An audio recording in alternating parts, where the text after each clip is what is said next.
Okay. So I will start recording now.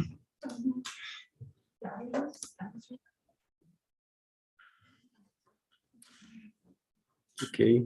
Good morning, everybody, and welcome. Welcome for this new seminar from the Instituto de Astrofísica Andalucía. Today, we will have the talk by Dr. Bahar Bidaran from the University of Granada, and she will talk about the effects of pre-processing of the stellar population content of early type dwarf galaxies. So Dr. Bahar Bidaran, she got her bachelor in physics and master's in astronomy from Al-Zahra University in Tehran, Iran.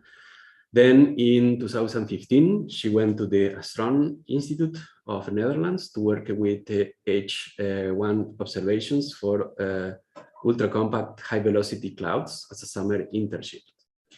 In 2016, she won the Spanish SolarNet grant for mobility of young researchers for her master project on the magnetic fields of the sun.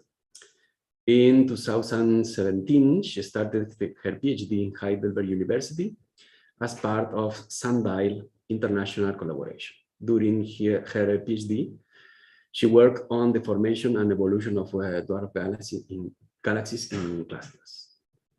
She graduated in 2021, exactly one year now, and in September 2022, she joined the Cavity Collaboration and started her postdoc in the University of Granada. So thank you very much, Bahar, for this talk, and the floor is yours. Thank you so much, first of all, for inviting me and also for the nice introduction. Hello, everyone. Good morning. Welcome. So as you may now know, my name is Bahar Bidaran, and today I'm going to present you the work that we did during the last year. Results of this work have been published 3 months ago, and today I'm going to talk about it. It's mainly about the stellar population properties of early type dwarf galaxies, or as we like to call them, DEs. And in this talk, I will review the stellar population, what we know about the stellar population content of DEs. I present you a sample of pre-processed DEs in Virgo cluster. This is the main sample I've been working on during my PhD. Then I present you the stellar population properties that we derived for this sample, and then through comparing these properties with other DEs of Virgo and Coma cluster, I interpret the results and we see if pre-processing would affect properties of present-day cluster DEs or not. But in order to make sure we are all on the same page, a very brief introduction to DEs. So low mass galaxies, low mass early type dwarf galaxies, as the name suggests, they have low mass, less than 10 to the 9.5, 10 to the 10, depending on the reference that you choose. They are dominated by all the stellar population. The rate of star formation in these galaxies is low, if any. And if you like to know how do they look like, then I shall present you NGC 205, one of the most famous early type dwarf galaxies in the local group. This is satellite of Andromeda, and as you can see, they are dominated by red light, indicating that the stellar population in this type of galaxies is super old, but they do not look like as boring as they may seem here, because in fact, in the last decade, there have been studies over this type of galaxies. We now know that they have substructures, so you can find bars, spiral arms, nucleus, disks in this type of galaxies. And also the fact that they are one of the most abundant type of galaxies in the universe make them a great test bed to investigate evolution of galaxies in different ways. These type of galaxies have low mass, meaning that they have shallow potential. Hence, they are susceptible to the environmental effects, and environment can affect the properties of these galaxies. But also, to review very briefly, what do I mean when I call environment? I shall present you this nice illustration by Irie Chang. She has beautifully summarized all the possible environmental effects that the galaxy may experience inside a high density environment, clusters, galaxy groups, filaments. So you may be familiar with some of these procedures that are happening inside the high density environments. For example, round pressure stripping is one of the most famous effects of environments that we know. This happens when a galaxy comes to the cluster because of the velocity that the galaxy has traveling inside the cluster's environment. The density, the high density of the environment inside the cluster, the gas component of the galaxy starts to be removed from it because gas is loosely bound to the gravitational potential of galaxies, particularly dwarfs with low mass. So that creates these beautiful tails of baryonic matter, which is mainly gas, and create these galaxies that we call them jellyfish galaxies. So round pressure stripping obviously affects the gas content of galaxies, that can affect the star formation activity of the galaxy, that can affect partly kinematics of the galaxies, and also morphology in some extreme cases. Another environment process that is important are tidal interactions. So galaxies are not alone in clusters and groups. There are hundreds and thousands of galaxies there. So galaxies may merge together, may have flybys, may also experience tides from nearby galaxies. And also inside the cluster, you always feel the gravitational potential of the cluster. So the tidal field there are strong. Tidal interactions can affect kinematics, morphology, star formation activity of galaxies. And also we can see some extreme cases as beautiful as here, the systems that they are merging together, some very complicated stuff going on there. And there are also other environmental processes that are here. We know that they all act on galaxies, but on different time scales. This is important. How long your galaxy is exposed to an environment is important. Of course, a galaxy that has been inside cluster for 5 gigayears, 6 gigayears is different than a galaxy that has just accreted to the cluster. This is something that we usually neglect because as observers, we cannot measure how much time a galaxy has been inside the cluster. So this is one of the problems that we are facing. The other problem is that, not problem, but this is nature, galaxies do not come to clusters only individually. They come to clusters also as gravitationally bound members of galaxy groups. So before coming to the present day host halo, which can be a cluster or a massive galaxy group, they may have suffered from the environmental effects. This is what we call pre-processing. And also recent years of studies also showed that this pre-processing can also take place in filaments. And this is important. They can alter the properties of the galaxies. Okay. But how do we know that low mass galaxies are susceptible to the environment? Because many of their properties correlate with the environment. For instance, in this work done by Galaxy et al. In 2021, they investigated 26,000 satellite galaxies within the redshift range of 0.01 to 0.2. They wanted to know what are the correlations between different properties of these galaxies. They beamed galaxies based on their size of their host halo. So very massive host halos are traced with pink line over here, and these are host halos more massive than 10 to the 14. These are typical for example, what we see in Virgo cluster. And also here we have less massive host halos, 10 to the 11, 10 to the 12.5. And here in this talk, we are interested in the low mass end of this distribution over here. So this plot shows us that low mass galaxies, and on the y-axis we have the fraction of quenched galaxies. So this plot tells us low mass galaxies in massive host halos are on average more quenched than low mass galaxies in less massive host halos. This is one of the first things that we see as a correlation. Okay, massive host halos are more effective in killing the star formation procedure in low mass galaxies. Other physical properties also show similar correlations. For example, we have here the age, and we see that low mass galaxies that are in very massive host halo are on average older than low mass galaxies that we see in less massive host halos. They are metal richer, but also there is not a huge difference as we see over here. But in any case, here, the low mass galaxies in massive host halos are on average metal richer than the ones in the low mass halos. I would like to also mention this mass metallicity relation, which we are all familiar with, that metallicity also correlates with the stellar mass of the system.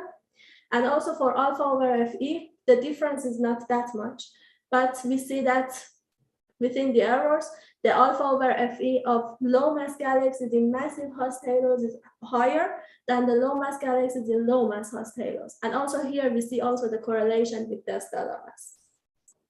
But let's focus in one cluster. What's happening inside clusters? Let's go to the Coma cluster. This is the work done by Smith et al. In 2009. They investigated 100 early type dwarf galaxies in the Coma cluster, and they wanted to know if these stellar population properties correlate with the distance of galaxy to the center of cluster. As we go to the central parts, the density of the intercluster medium increases. So is there a correlation over here? And they show that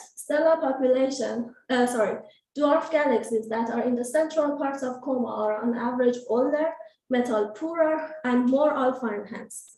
This indicates that those that are in the central part of cluster have stopped their star formation a long time ago, and they were not efficient enough in enrichment of their ISM with heavier metals.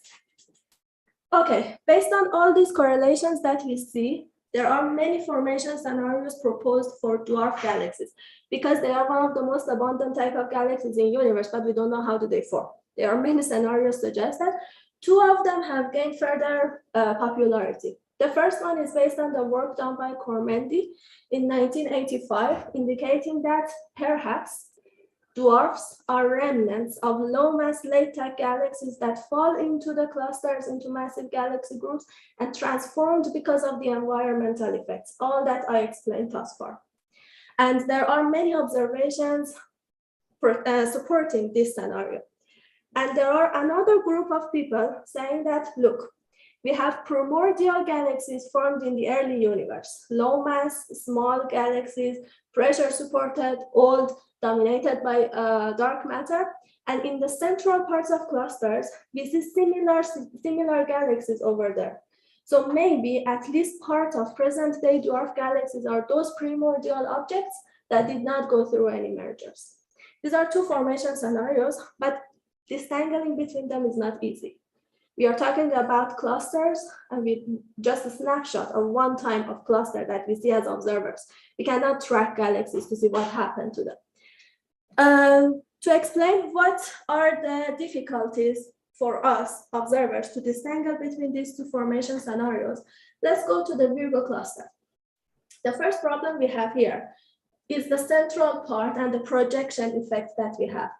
When you find a galaxy in the central part of the cluster, how sure you are it's exactly in the center?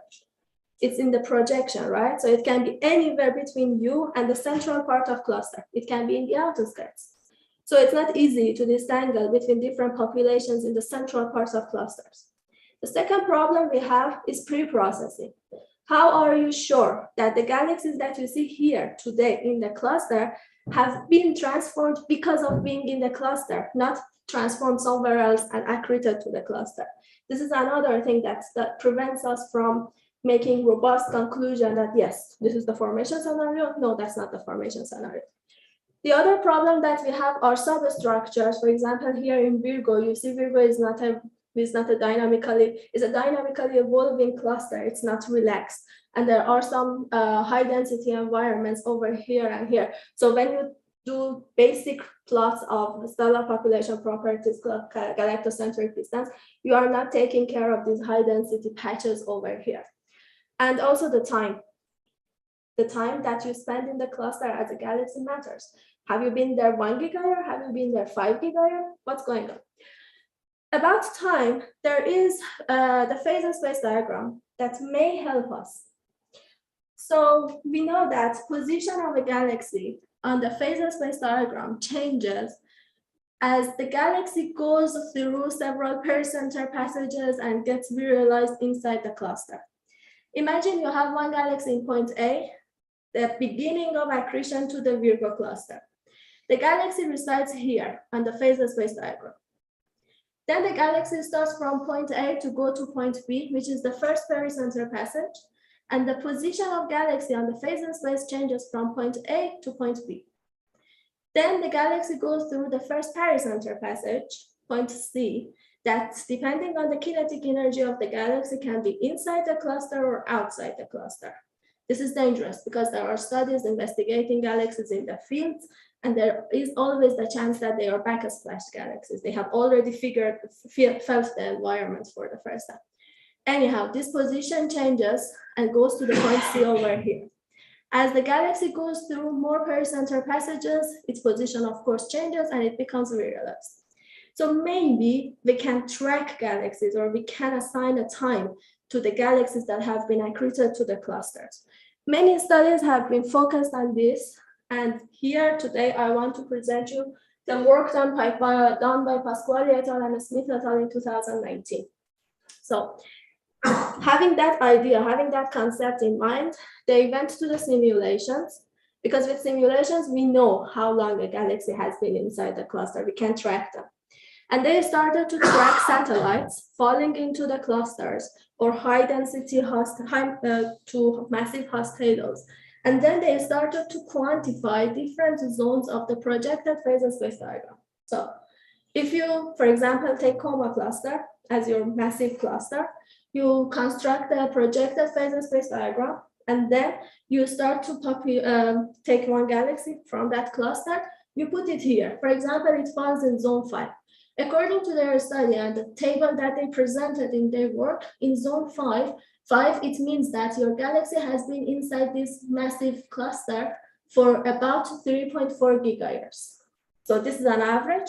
At least, or on average, your galaxy has been inside the cluster for 3.4 gigayears. This is good for observers, because then now maybe we can quantify what's happening inside the galaxies. We can quantify the environment, the exposure time. And also there are physical properties of galaxies that correlate with this average infall time. Let's go back to galaxy et al. This time they binned their galaxies based on their accretion time. So galaxies that have been accreted to their host halo more than 2.5 gigayears, they call them ancient infallers, and they are traced with black lines. And the galaxies that have been recently accreted to the cluster, less than 2.5 gigayears, as they name it, they are traced with blue lines. And they show that the stellar population properties correlate with the accretion time of the galaxies. So ancient infallers are on average older, metal richer, and more alpha enhanced. I want you to remember this plot. Okay, still motivated by the importance of phase space diagram, in 2018, Lisker et al. Went to the Virgo cluster, selected 625 galaxies in the Virgo, put them on the projected phase space diagram, but this time binned the galaxies according to their absolute R-band magnitude. 6 bins they had. These are the bins that you can see. They are projected phase space diagram, and these are the galaxies of Virgo, color-coded based on the morphology and the type of galaxies that we see there. We are now interested in the ones with orange over here. They saw that in this particular bin, 9 DEs have a colony on a specific part of the projected phase space diagram. What does this mean? This means that you have 9 dwarf galaxies with the same distance and the same velocity inside the Virgo cluster. How can we explain this? They went to the simulations and they showed that in their study, that if you have a group of galaxies and they fall onto Virgo cluster along the observer's line of sight. So this is Virgo, this is the group, this is me observer. The group falls to the cluster. And you start to plot the projected phase space diagram for Virgo.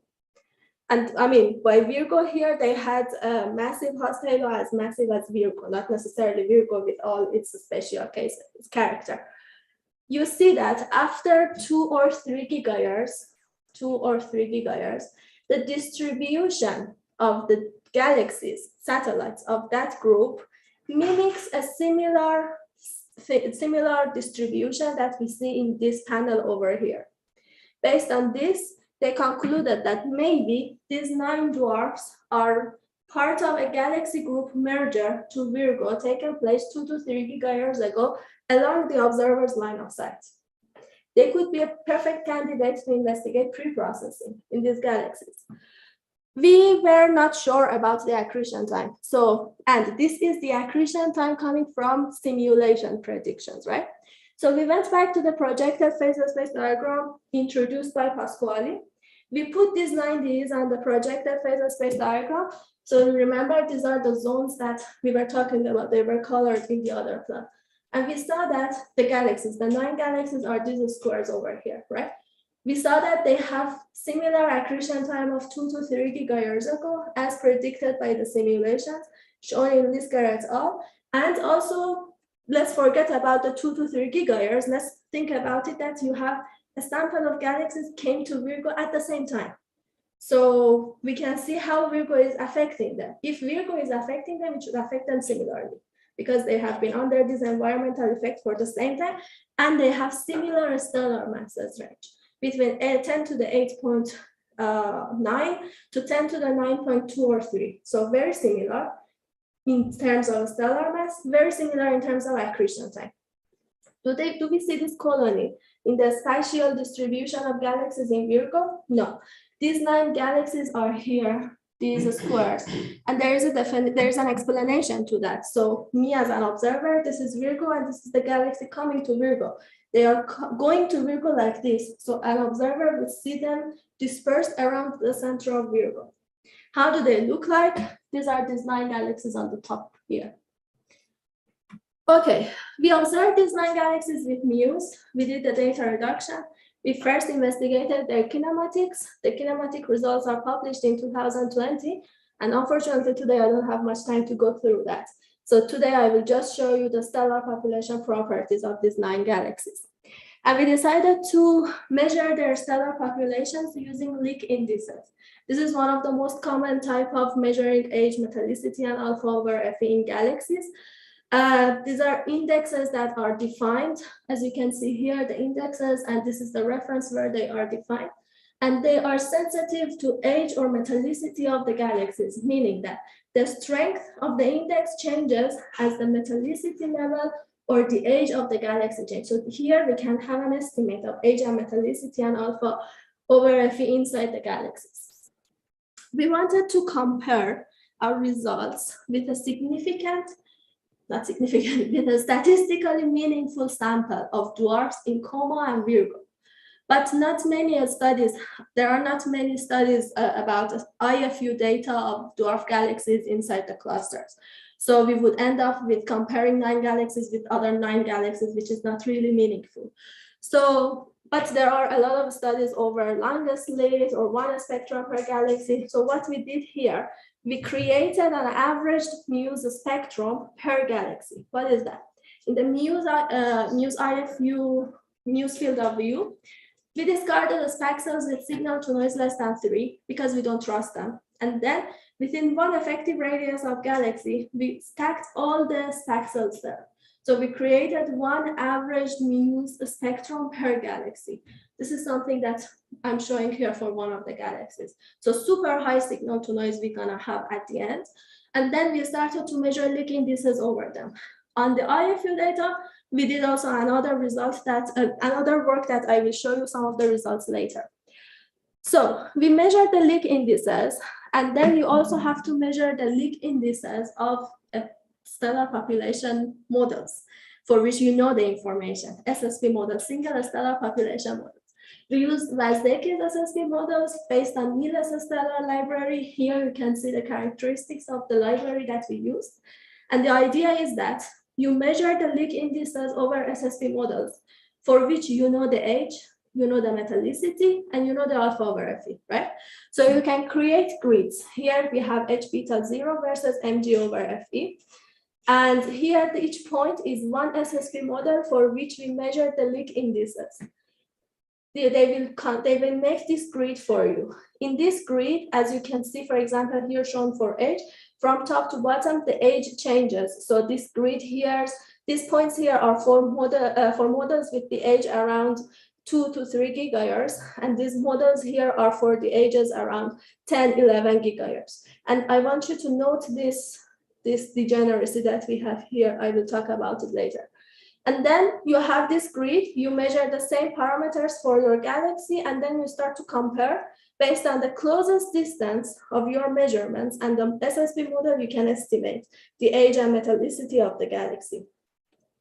So at the end, you have these two grids for which I'm not showing all the SSP models. It would be super crowded. You wouldn't see anything.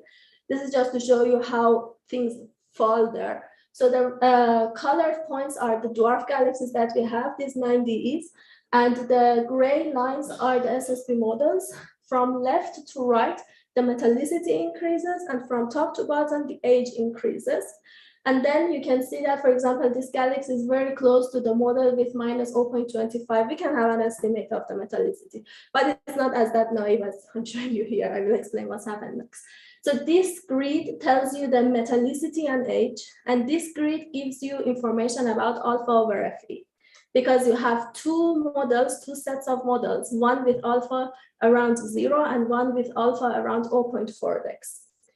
But the space between these, in the previous plot, for example, here, the space between the models of minus 0.35 and minus 0.96 is huge.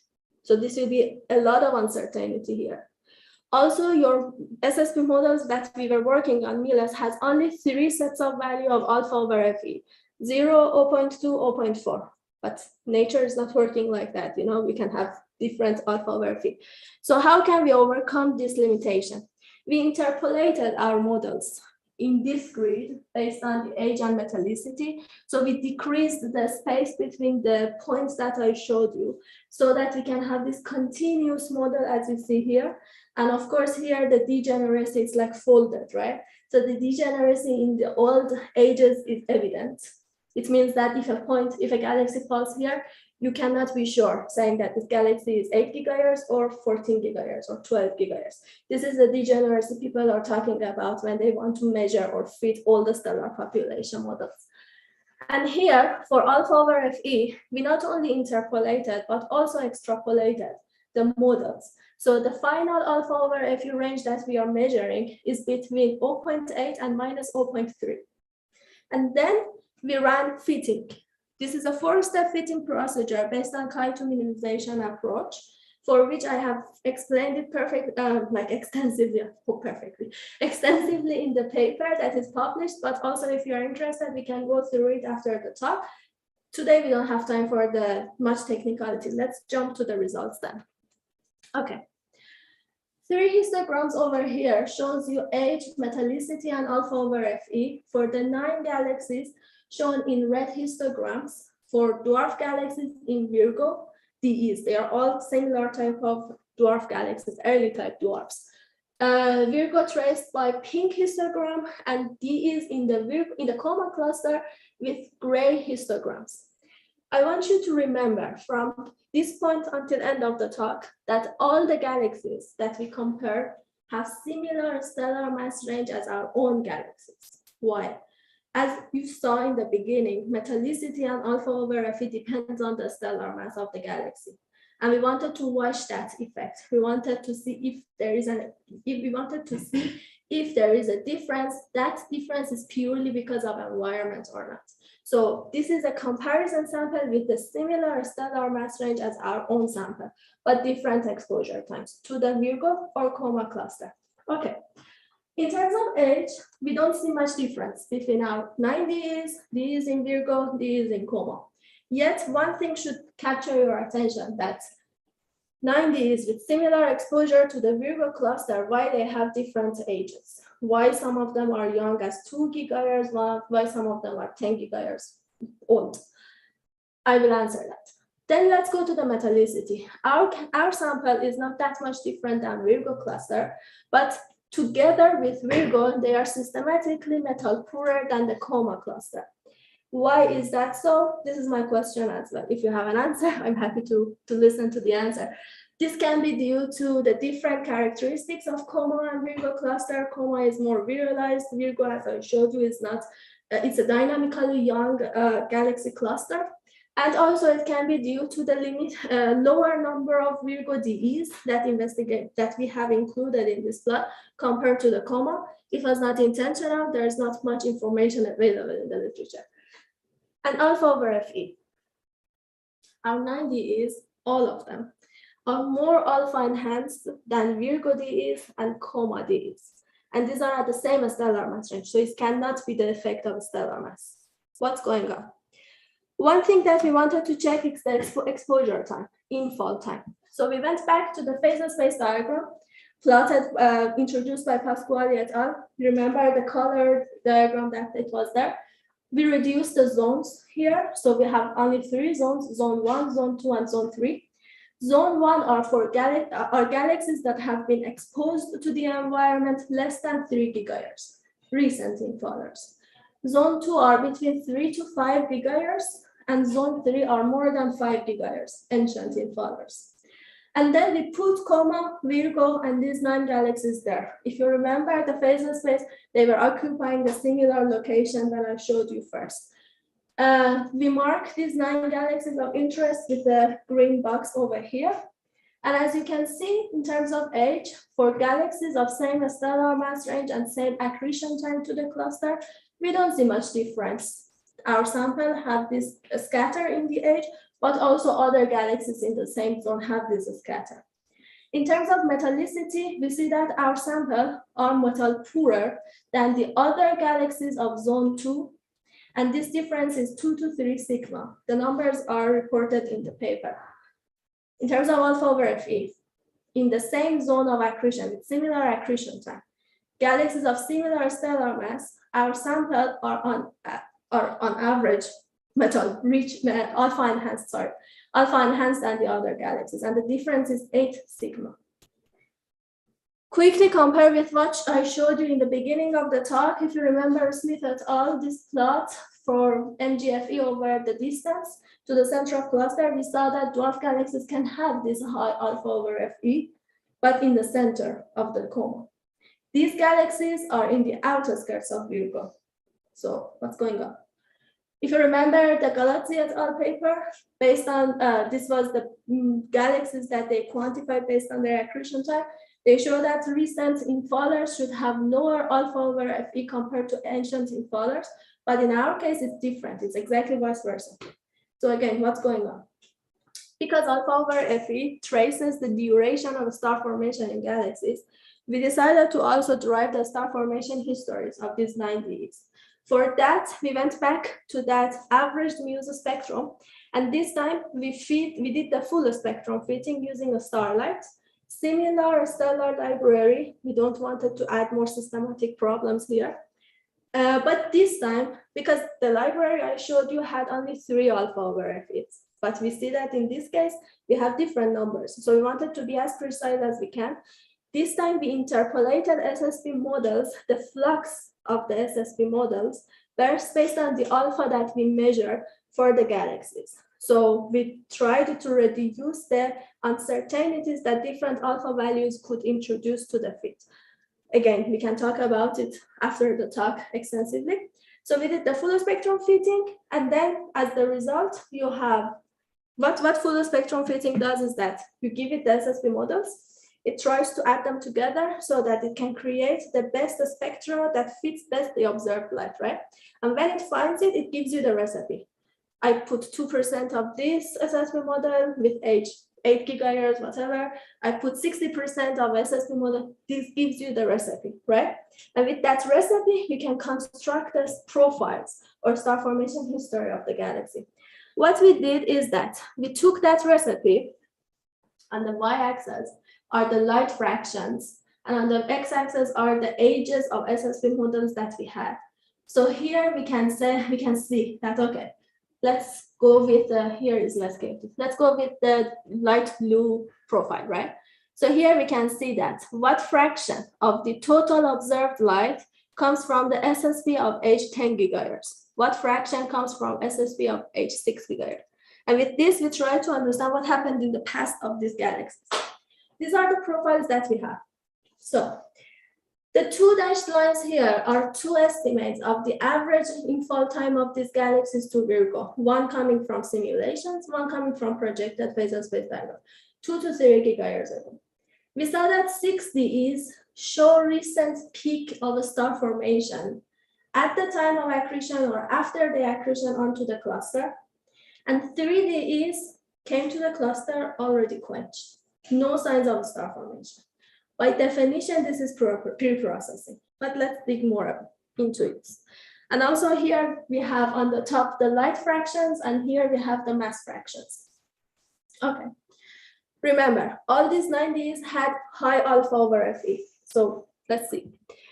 Let's start with the ones that had this recent peak of star formation. What's going on over here? In their study, Vollmer et al. In 2001, they discussed that how would the cluster environment affect the star formation activity of recent infallers. So if you have a galaxy that still has some gas reservoir, comes to the cluster, in the beginning of this accretion to the cluster, it feels a shock. The ramp pressure. The ramp pressure can compress the gas in the inner disk of the galaxy, where the surface density of gas can increase by a factor of 1.52, as reported by Vollmer et al. And this can initiate a new phase of a star formation or enhance the pre-existing one. And we believe this is what's going on for these 6 galaxies. They had the star formation, as you can see. They had some gas reservoir, they came to the cluster, and this is how ramp pressure acts on them and forced them to form new stars, and then left them gas deficient because we could not detect nebular emission lines in these 90s. The maps, this is the work that I'm currently doing, it's almost finished, almost ready for submission. We went to the IFU data, we constructed the stellar population maps, age, metallicity, and alpha over Fe, and we saw that for these 6 DEs, in the center, we have this young stellar population, which is metal richer and less alpha enhanced. This is the plot, this is the map of VCC 17T, and in the central part, you can see that it's dominated by very young stellar population. So this is the explanation that we have. But still, this doesn't explain why they have high alpha over Fe. We believe that because the age, metallicity, and alpha over Fe I was reporting to you are light-weighted values. So they are overweighted by the recent phase of star formation in the galaxies. And we believe that we see high alpha over Fe because of this recent and very short phase of star formation that has happened inside these galaxies. But also, these galaxies had this continuous star formation history before coming to the cluster. So why they still have this high alpha over Fe? We believe that because maybe efficiency of star formation in the past of these galaxies was not enough to really metal enrich their ISM. It can be due to the environment, an environment that is hostile to star formation, the galaxy that Lisker et al. Suggested. The other 3 dwarfs, explanation of this is rather easy. They had this peak of star formation long time ago, happened in a short time. Remember that this is the range that we have degeneracy in the models, right?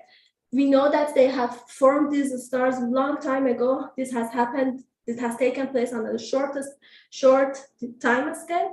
And this can explain the high alpha over Fe. The shorter your time, the shorter your star formation is, the higher your alpha over Fe is in a galaxy. And these galaxies came to the cluster without any gas reservoir. So how could Virgo affect them? There's no gas left, right?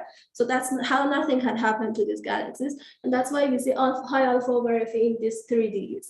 And in fact, the alpha over Fe we see in these 3Ds are higher than the other 6Ds that we see. And all of them are higher than 0 dex, which is typical number for low mass galaxies, as suggested by other studies.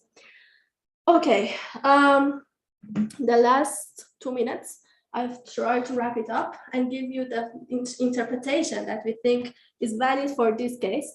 One thing is that these 9 galaxies, same stellar mass range, came to the cluster Virgo at the same time. I don't see any reason why would Virgo act collectively different on these galaxies. Quench one of them, let gas in one of them, let one of them still forming the stars. I don't understand. Similar exposure to the Virgo. And also I don't understand why would Virgo act differently on these 9 galaxies and let the other dwarf galaxies that came to the cluster at the same time act differently. So we believe that what we see here is not because of the Virgo cluster. It's because of the environment before the Virgo cluster. Let's assume it was the galaxy group. Then you may ask me, then still why they are different? They were inside a similar environment before coming to the Virgo. And I would like to address that question again with the exposure time. 3Ds had longer exposure, not to Virgo, to the previous galaxy group. That's why they lost all of their gas. That's why their star formation stopped long ago. That's why they have high alpha over Fe. That's why they are pressure supported.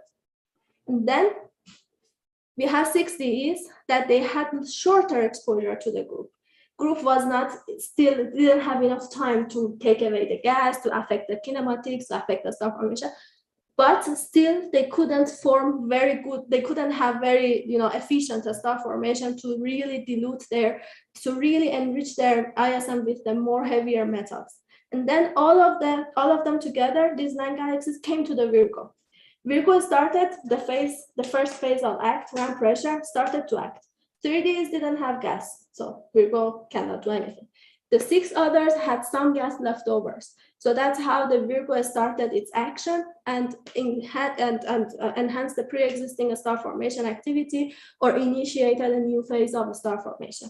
And that's why we see these different things, high alpha over Fe, different star formation histories, and etc. So this is our interpretation, but if you have other interpretation, I would be more than happy to listen to that. We can discuss. And I would like to leave you with the conclusions, emphasizing again on the fall time exposure to the environment. If you are interested in evolution of galaxies under the environmental effects, exposure time is something that we cannot neglect. And today we have some tools that we can measure that. So let's also include them in our analysis. And also I would like to emphasize on alpha over Fe, chemical enrichment in galaxies. This is linked with the star formation activity of galaxies. So it's very precious value, precious parameter that I think we should invest more time in analyzing that. Thank you for your attention, and I'm happy to answer your questions.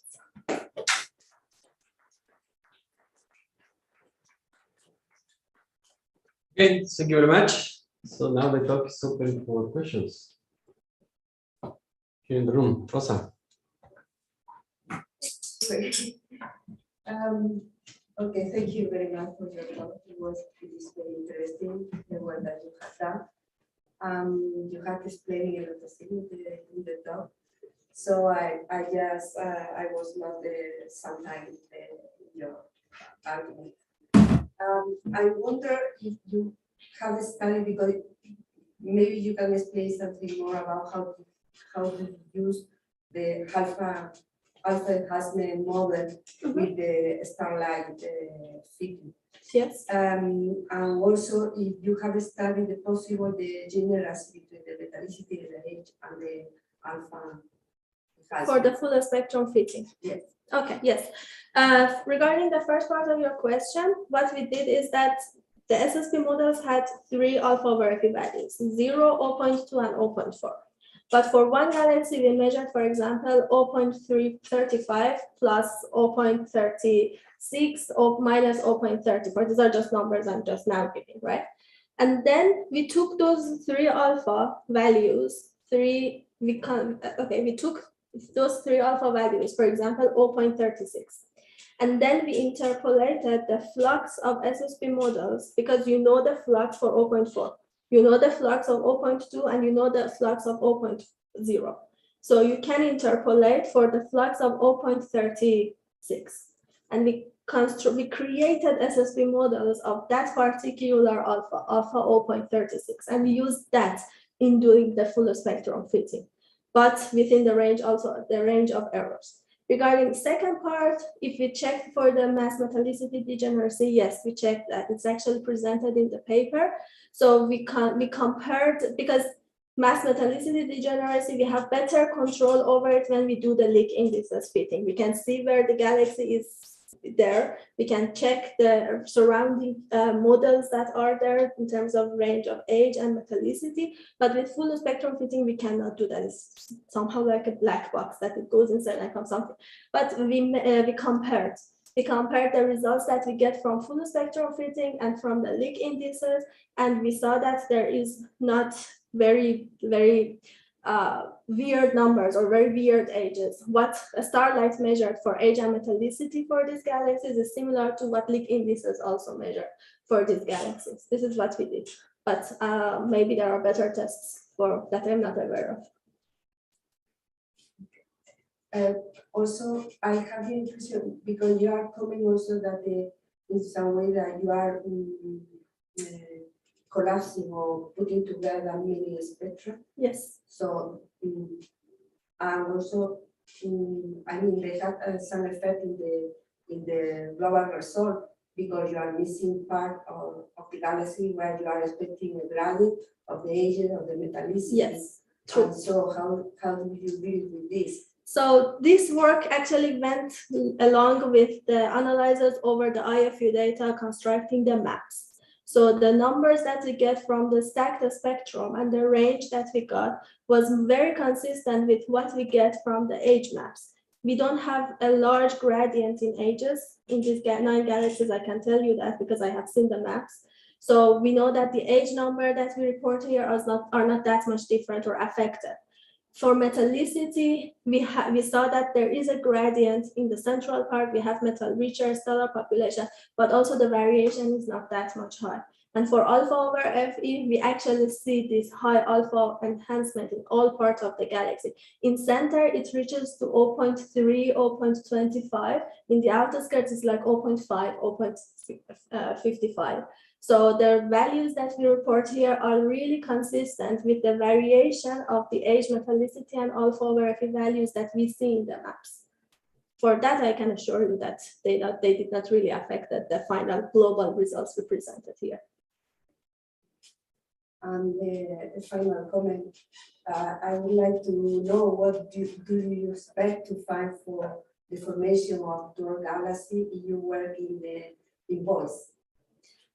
Well, that's a good question. I mean, I can only speculate that because not many studies have been worked on dwarf galaxies in voids.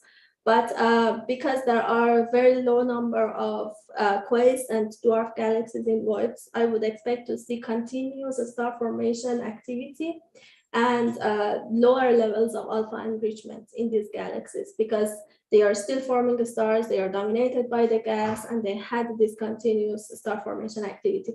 But for sure, there are already surprises maybe like there. So I'm open, maybe in the next 2 years that I'm going to work on voids in dwarfs in the void, I would be surprised.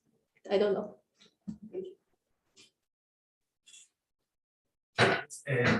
Thank you for this very nice and detailed talk. I was just wondering, you just present us like 2 different groups of the DEs, these 6 DEs, which has not been so long in, say, this previous group and the other 3. And then we're modeling also the spectra, trying to reproduce stellar populations. I was considering, I've just brought a possibility of these preprocessing processes changing somehow also the IMF for these galaxies, as you know, there are many processes, most of them acting in the outer parts of the galaxy, when then we have reservoirs of gas in the inner part, and then maybe exploring also a different IMF, how these results are so consistent with, let's say, deviations from this standard behavior, which is also a question for itself, the dwarf galaxies. Yeah, that's actually a very good question, and it's actually one of the things that I'm currently working on. Driving IMF of these galaxies on different parts of the galaxy and also comparing it with other dwarfs. In this work, terms of alpha over Fe, I mean, we know that alpha over Fe depends on the IMF, but in this work, we did not consider that because it would, first of all, add so much discrepancy, and it would be super complicated, because also not many people worked on IMF of dwarf galaxies. But this is actually that maybe I can have answer to that in 2 years. We're looking forward to that. Thank you. Yeah, very impressive. So of course, this is a very complicated subject, and it heavily relies on models, but there is lack of observation, especially during such a long time scale.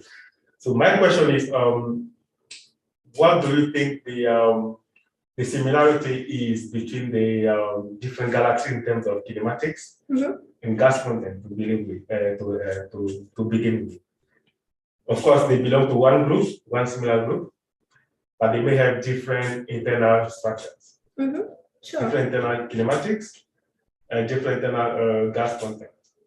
So yeah, would that be something that would affect a lot the final or the present day structure within the Virgo galaxy cluster? And also with the region where they like, because in Virgo you have in the cluster you have different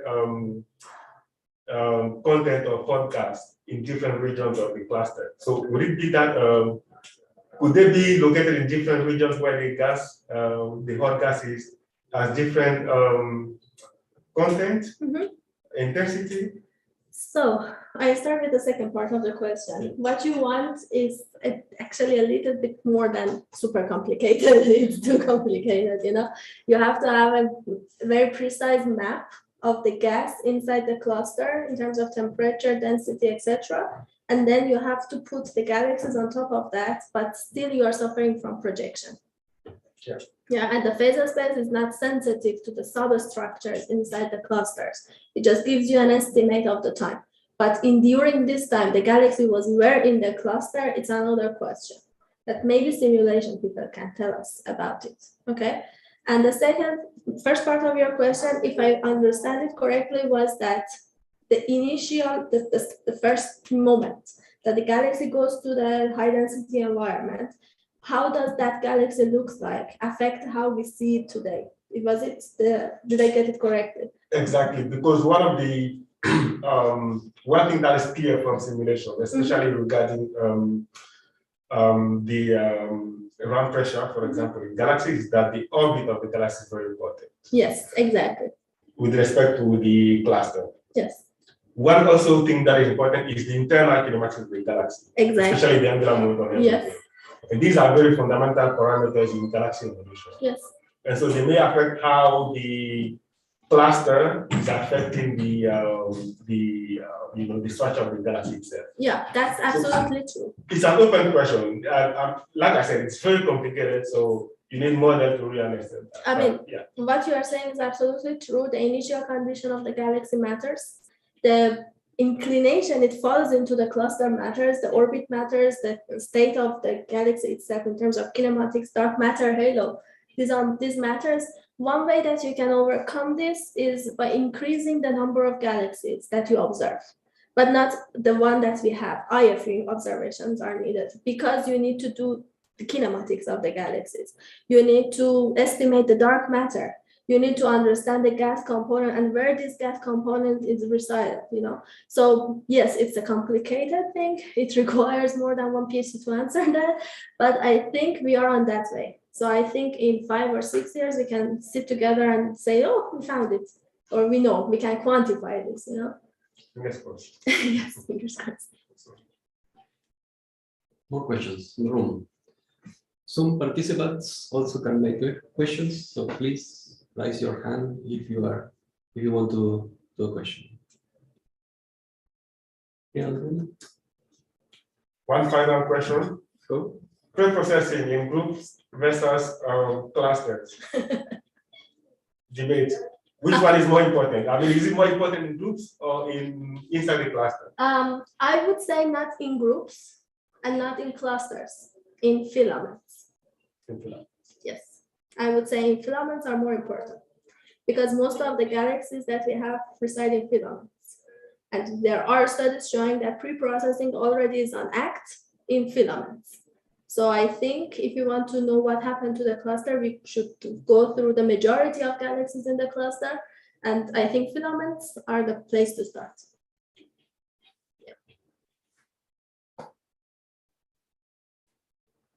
Questions? No questions? No question on Zoom. We have a comment on YouTube. Raul Dominguez, nice talk. Thanks. Thank you.